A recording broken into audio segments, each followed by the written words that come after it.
एक बार गणेश जी ने पृथ्वी के सभी इंसानों की परीक्षा लेने का विचार किया। वे अपना रूप बदलकर पृथ्वी पर इधर-उधर घूमने लगे। उन्होंने एक बालक का रूप बना लिया। एक हाथ में एक चम्मच में दूध ले लिया और दूसरे हाथ में एक चुटकी चावल के लिए और गली-गली घूमने लगे। साथ ही साथ आवाज लगाते चल रहे थे। कोई मेरे लिए खीर बना दे, कोई मेरे लिए खीर बना दे। लोग उन पर हंस रहे थे। एक आदमी हंसते हुए बोला, अरे एक चुटकी चावल और एक चम्मच दूध से खीर बनाएगा, पागल हो गया है ये बालक। पर गणेश जी ने ये सुना और हल्के से मुस्कुरा दिए और आगे बढ़ गए। वह लगातार एक गांव के बाद दूसरे गांव की गलियों में इसी तरह चक्कर लगाते हुए पुकारते रहे, पर कोई खीर बनाने के लिए तैयार नहीं था। सुबह से शाम हो गई। गणेश जी गली गली लगातार घूमते रहे। तभी एक बुढ़िया शाम के वक्त अपनी झोपड़ी के बाहर बैठी हुई थी।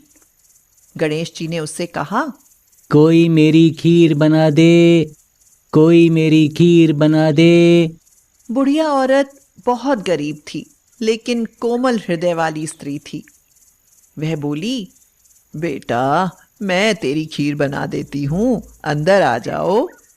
तो गणेश जी ने कहा, माई, अपने घर में से दूध और चावल रखने के लिए बर्तन ले आओ। तब बुढ़िया अपनी रसोई घर से 2 छोटी कटोरी लेकर आती है। तब गणेश जी ने कहा, अपनी रसोई का सबसे बड़ा बर्तन लेकर आओ। बुढ़िया अपनी रसोई में मौजूद सबसे बड़ा बर्तन और कुछ छोटी कटोरियां लेकर आती है। गणेश जी ने चम्मच में से दूध पतीले में उड़ेलना शुरू किया। तब बुढ़िया के आश्चर्य की सीमा न रही जब उसने देखा दूध से पूरा पतीला भर गया है। एक के बाद एक वह बर्तन झोपड़ी से बाहर लाती गई और उसमें गणेश जी दूध भरते चले गए। इस तरह से घर के सारे बर्तन दूध से लबालब भर गए और बचे बर्तनों में गणेश जी ने चावल भर दिए। गणेश भगवान ने बुढ़िया से कहा, मैं स्नान करके आता हूँ, तब तक तुम खीर बना लो। मैं स्नान कर जब वापस आऊंगा तब खीर खाऊंगा। तो बुढ़िया बोली, पर बेटा, मैं इतनी सारी खीर का क्या करूंगी? ये सब तो बर्बाद हो जाएगी। गणेश जी ने उससे कहा, क्यों ना आप सारे गांव को दावत दे दो। बुढ़िया खुश होकर बोली, हाँ बेटा, ये तो बहुत अच्छी बात कही तुमने, मैं ऐसा ही करती हूँ। बुढ़िया ने बड़े प्यार से मन लगाकर खीर बनाई। खीर की भीनी भीनी मीठी मीठी खुशबू चारों दिशाओं में फैल गई। खीर बनाने के बाद वह हर घर में जाकर खीर खाने का न्योता देने लगी।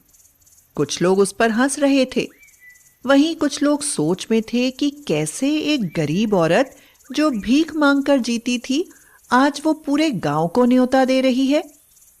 तभी एक औरत उस बुढ़िया से कहती है, बुढ़िया, तेरे घर में खाने को दाना नहीं है और ये सारे गांव को खीर खाने की दावत दे रही है।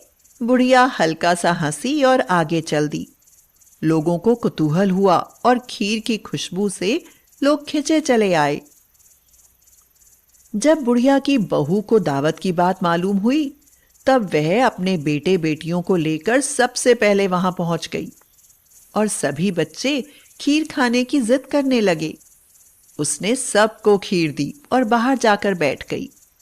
तभी उसकी बहू रसोई में जाती है। उसने खीर से भरे पतीलों को जब देखा तो उसके मुंह में पानी आ गया और वह खुद को खीर खाने से रोक न सकी।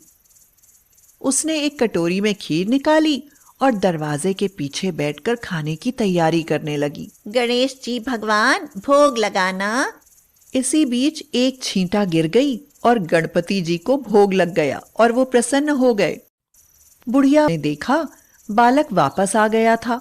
बुढ़िया ने उससे कहा, बेटा, खीर तैयार है, भोग लगा लो। माँ, भोग तो लग चुका है, मेरा पेट पूरी तरह से भर गया है, मैं तो तृप्त हो गया हूँ। माई, तेरी बहू ने मेरा नाम लेकर हे गणेश जी भगवान भोग लगना ऐसा कहकर मुझे भोग लगाया। अब तू भी खा ले, अपने परिवार और गांव वालों को भी खिला दे। पर बेटा, यह तो बहुत ज्यादा है, सबका पेट भर जाएगा, उसके बाद भी यह बच जाएगी। उस बची खीर का मैं क्या करूंगी? माँ, उस बची खीर को रात में अपने घर के चारों कोनों में रख देना। इतना कहकर गणेश जी अंतर्ध्यान हो गए।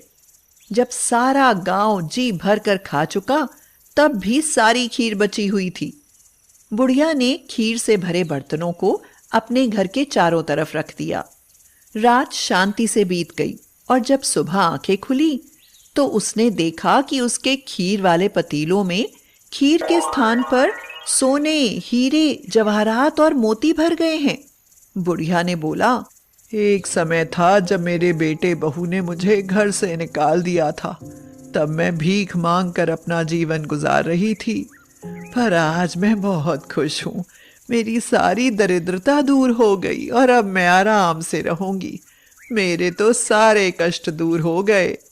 हे गणेश भगवान, जैसे मुझ बूढ़ी को आपने सब कुछ दिया, वैसे ही सभी को दें। सभी कहानी सुनने वालों को दे, उनके परिवार वालों को दे। जय गणेश जी महाराज।